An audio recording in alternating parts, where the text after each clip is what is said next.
जब मैं मसीह में आया मैं 19 साल का था, लेकिन इतने साल मैंने मैरिज नहीं की, कोई गर्लफ्रेंड नहीं, कोई पंगा नहीं।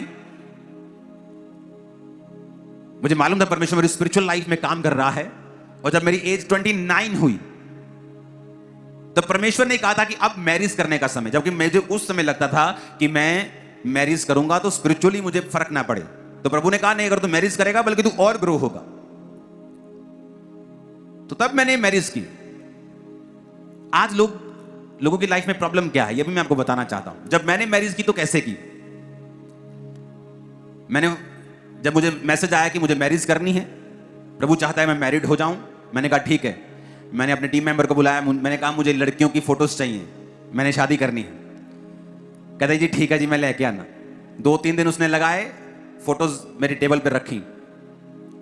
उनमें से मैंने फोटो सिलेक्ट की, मैंने कहा ये भी ठीक है, ये भी ठीक है। आज लोग कैसे शादी करते हैं, जब चर्च में मैरिज ब्यूरो है, लोग आके बताएंगे मेरी कुड़ी दी उम्र जी हैगी 31 साल ते मुंडा होवे घट्टो घट्ट 35-32 साल दा, डॉक्टर होवे, पैसा तेला होवे।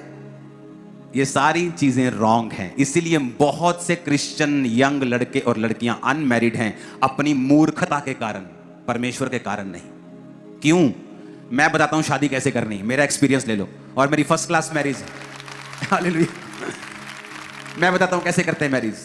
सबसे पहले प्रार्थना। मैंने 10 साल प्रार्थना की है कि प्रभु मैं मैरिज कर हो तो बेस्ट हो, मेरी शादी मेरी लड़की तेरी ओर से हो, इधर उधर देखना, कोई देखना नहीं, कोई आंख मटक्का नहीं, ये तो नहीं, ये तो नहीं। बहुत सारे पास्टर्स पकड़ना चाहते थे मुझे, जो शारीरिक पास्टर होते, ये इसके साथ प्रभु का प्लान है। मैंने कहा अच्छा प्रभु का प्लान है। तो जब मैच्योर हुआ, 1-2 साल का क्रिश्चियन बना, तो मुझे लगा कोई प्रभु का प्लान नहीं भाई साहब, ये तुम्हारा प्लान है। तो समझ आई कि मुझे इस चीजों से दूर रहना है, दूर रह के मुझे परमेश्वर को खोजना है। जब समय आता है, मोस्टली क्रिश्चियन क्या करते हैं, अच्छा मैं इंजीनियर हूं तो मुझे लड़की पढ़ी लिखी चाहिए।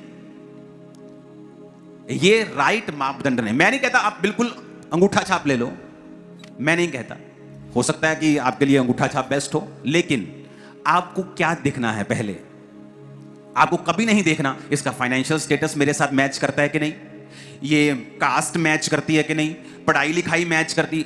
आप कभी शादीशुदा नहीं हो पाओगे, शैतान काम करेगा आपकी लाइफ में अगर आप ऐसा करोगे तो। मुझे सेम मेरे कास्ट वाली चाहिए, मुझे सेम। आपको सबसे पहले क्या चाहिए?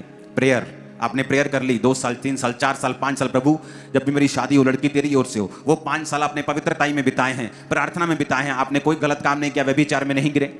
जब आपको मालूम है स्पिरिट में कि अब मुझे शादी करनी है, जस्ट मैरिज ब्यूरो में आओ और बोलो मुझे फोटोज दिखाओ। कभी मत कहो इसकी उम्र, इसकी ये पढ़ा कितना है, पढ़ी कितनी है, कुछ नहीं देखना। सबसे पहले ये देखना है कि आपको फिजिकली आंखों से देखकर वो बंदा या बंदी पसंद है कि नहीं।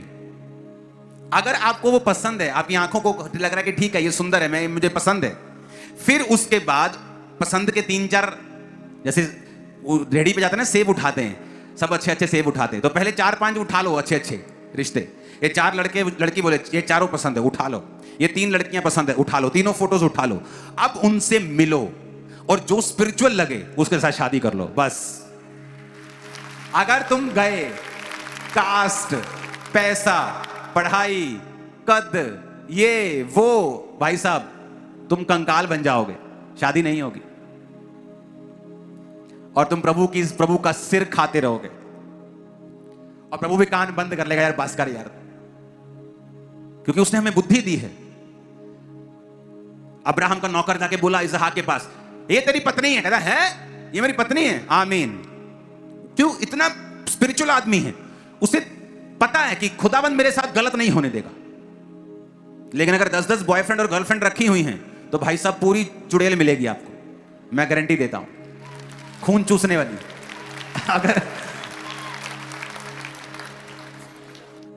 और पूरी बैंड बजाने वाला हस्बैंड मिलेगा अगर तुम्हारा कैरेक्टर सही नहीं है तो, मैं आपको गारंटी देता हूं। आप सेटिस्फाइड नहीं रह सकते उस मैरिज में जिस मैरिज से पहले आप टू मच कैरेक्टरलेस हैं। तो पहला रूल है प्रेयर। आपने इनफ प्रेयर कर ली है, प्रभु पे भरोसा रखा है, प्रभु इंतजाम करेगा। आपको लगता है कि अब मेरी शादी अब मुझे करनी है, मुझे 3-5 साल 10 साल हो गए प्रार्थना करते, फोटोज देखनी है जो आपको बेस्ट लगते हैं देखने में। आप ये नहीं कहते हाँ मैंने आत्मिक चाहिए, कोई नहीं रंग जितना मर्जी हो, आत्मिक चाहिए, मुड़ के ब्याह करा के दूजियां वाल देखते रहना। फिर ऐसा भी मत करना, क्योंकि तुम्हारी एक ही मैरिज होनी है। तो तुम्हारे को वो लड़की वो लड़का पसंद होना चाहिए। सबसे पहली बात ये जरूरी है। आपको पसंद आया, दैट्स इट।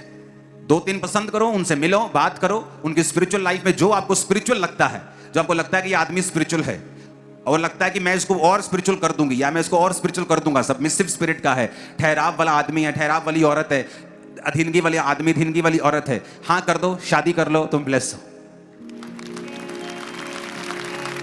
और अगर तुम सोचोगे कि तुम्हें पॉलिश किया हुआ डायमंड मिले, तो जो धरती से हीरा निकलता है वो डायमंड पॉलिश किया हुआ नहीं होता, वो कच्चा होता है। अगर आप उसे देखेंगे तो आपको लगेगा कि चीनी का बड़ा दाना है, चीनी होती है ना वाइट सी, तो आपको चीनी का दाना लगेगा, लेकिन उसको पॉलिश करके, उसको कट करके, उसकी कटाई करके, पॉलिश करके उसको डायमंड बनाया जाता है। मैरिज आपको हेवन से नहीं गिरती अच्छी, आप अच्छे से अच्छे के साथ मैरिज कर लें, अगर आप बेवकूफ हैं तो आप उसके साथ भी पंगा ले लेंगे। तो आपको वो मैरिज को पॉलिश करना पड़ता है, आपको अंडरस्टैंडिंग रखनी होती है, प्रेयर रखनी होती है, और दूसरी बात आप दोनों का टारगेट जीसस क्राइस्ट की अगर सेवा होगी तो बहुत सारी लड़ाइयां झगड़े अपने आप खत्म हो जाएं, क्योंकि आपको मालूम है आपको सेवा करना है, आपको चर्च जाना है, आपको इकट्ठे मीटिंग में जाना है, आपको प्रेयर इकट्ठे बैठना है, तो बहुत सारी चीजें अवॉइड हो जाएंगी अपने आप। लेकिन अगर एक कपल का टारगेट जीसस क्राइस्ट नहीं है तो वो कपल फिर पक्का प्रॉब्लम में रहेगा ही रहेगा। वो आदमी कभी अपनी लाइफ से सेटिस्फाइड नहीं होता। मैंने क्रिश्चियंस देखे हैं अच्छी पोजीशन के ऊपर, अपनी क्रिश्चियन लाइफ में अपनी वाइफ के साथ कभी सेटिस्फाइड नहीं। क्यों? क्योंकि वो परमेश्वर को कभी सेटिस्फाइड नहीं किया, तो उनकी वाइफ उनको कभी जो वो चाहते कभी नहीं होता। मेरे काम में मेरा साथ कभी नहीं होता। क्यों? क्योंकि उन्होंने परमेश्वर के साथ अपना संबंध कायम नहीं किया। प्रभु कहता है जो तूने मुझ में बोया है वो तू धरती पर काटेगा। जब भी आपको रिश्ता देखना है, पहले देखना है आंखों से, पसंद है तो शुरुआत करनी है, फिर उस व्यक्ति को पसंद करना है जो स्पिरिचुअल है। बाकी सारी चीजें, अमीरी गरीबी, स्टेटस, ऊपर नीचे, सब चीजें बेमायने की हैं। अगर आप दोनों आत्मिक हैं तो क्या पैसा पैदा नहीं कर पाएंगे फ्यूचर में? अगर आप दोनों आत्मिक हैं तो क्या परमेश्वर आपको छोड़ देगा? आप दोनों अपने आप को देखोगे, आप एक दूसरे को पसंद हो और आत्मिक हो, उसके बाद तीसरी चीज मिलाने की कोशिश भी मत करो, नहीं तो आप बहक जाओगे अपने असली मुद्दे से। कई लड़कियां स्पिरिचुअल, हाई लेवल की एजुकेटेड, कुंवारी बैठी, क्यों? उन्हें उतना ही पढ़ा लिखा लड़का चाहिए, जो कि रॉन्ग है स्पिरिट में। हो सकता है परमेश्वर अगर सुनो मेरी बात, अगर मेरा स्वभाव और मेरी वाइफ का स्वभाव एक सा हो, हम इकट्ठे कैसे रह पाए? दोनों का स्वभाव अलग होता है ताकि बैलेंस बना रहे हमेशा। तो कभी मत कहो मुझे उतना ही पढ़ा लिखा चाहिए। कई बार आप देख लो दोनों पढ़े लिखे हैं और दोनों छितर पनीर की रोटी के बिना सोते नहीं। दोनों छितर भी और बोलो और पनीर भी बनता है घर में रोज, छितर भी बनते हैं रोज। तो उसको अवॉइड करो, स्पिरिचुअल बनो। आत्मा देखो क्या कहता है, स्पिरिट क्या कहती है आपको। स्पिरिचुअल लाइफ अगर आप जिएंगे आप बड़ी चीजों से बच जाएंगे। अब आपने रिश्ता करना है, कभी अपने 10 रिश्तेदारों की सलाह मत लो, कभी लोगों की सलाह मत लो। स्पिरिट आपको क्या कहती है? मैं अपनी लाइफ में उस जगह पहुंच गया था स्पिरिचुअल लाइफ में, मैंने दोनों लड़कियों को देखा, मैंने कहा ये दोनों मुझे पसंद है। अब दोनों की बैकग्राउंड चेक करो, कौन कैरेक्टर वाइज गुड है, तो जो गुड है वो आपके सामने निकली, और जो गुड नहीं थी वो बेचारी रह गई। हालांकि वो फोटो नंबर 1 थी और उसको नहीं मालूम, क्योंकि जब उसका कैरेक्टर मालूम किया गया वो गिरी हुई थी अपने कैरेक्टर में, और उसे नहीं मालूम जब वो गिरी थी उसने क्या मिस किया होगा, उसको नहीं मालूम। कितने मेरी बात को समझ रहे हैं? और जब मैंने देख लिया, मैंने पसंद कर लिया, मैंने पहले फोटो को पसंद किया, फिर मैंने बुलाया थर्सडे वाले दिन।